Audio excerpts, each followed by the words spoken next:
Welcome to this edition of the Mesonet Weather Report. I'm Wes Lee. We were very fortunate to have had a very wet period of late May and early June. But since then, things have been very dry with very little rainfall. This 7-day map from midweek shows just a few places on the map recording much rainfall. It seems so out of ordinary to say it, but the Panhandle might be just the wettest part of the state this week. A few other places like Fairview, Lahoma, and Durant had clouds break through the heat dome and produce a little localized rain. For the rest of the state, you can see with the yellows on this map that it has been about a month now since significant rainfall was received. Of course, without rainfall, the soil moisture has depleted quickly. This map from midweek shows the daily average percent of plant available water from the surface down to 16 inches.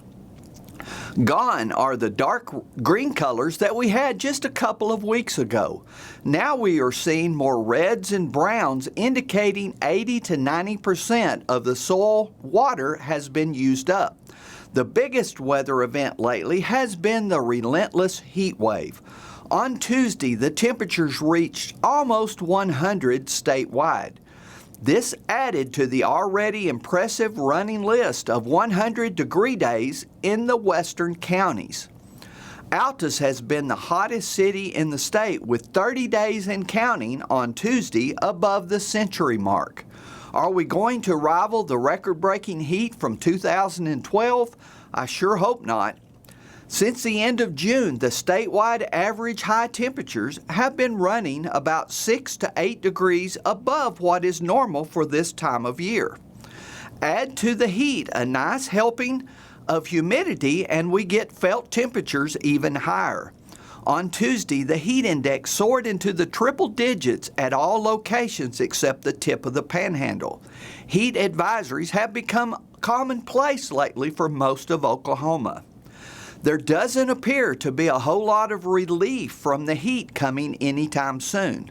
We are expected to remain above the long-term average for temperatures for at least a while. This forecast map from the National Weather Service is predicting that we will stay hotter than normal next week.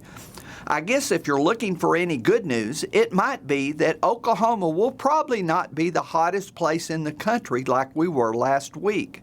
The bullseye appears to focus directly on Texas, so it will likely take over with the hottest temperatures. The forecast precipitation map for the next week looks just a little more promising, leaning above normal for what is expected, especially in the Panhandle. However, with showers that will likely be spotty in nature and the continuing heat, I wouldn't expect any kind of drought relief soon. Gary is out of the office this week, but we will both see you next week on the Mesonet Weather Report.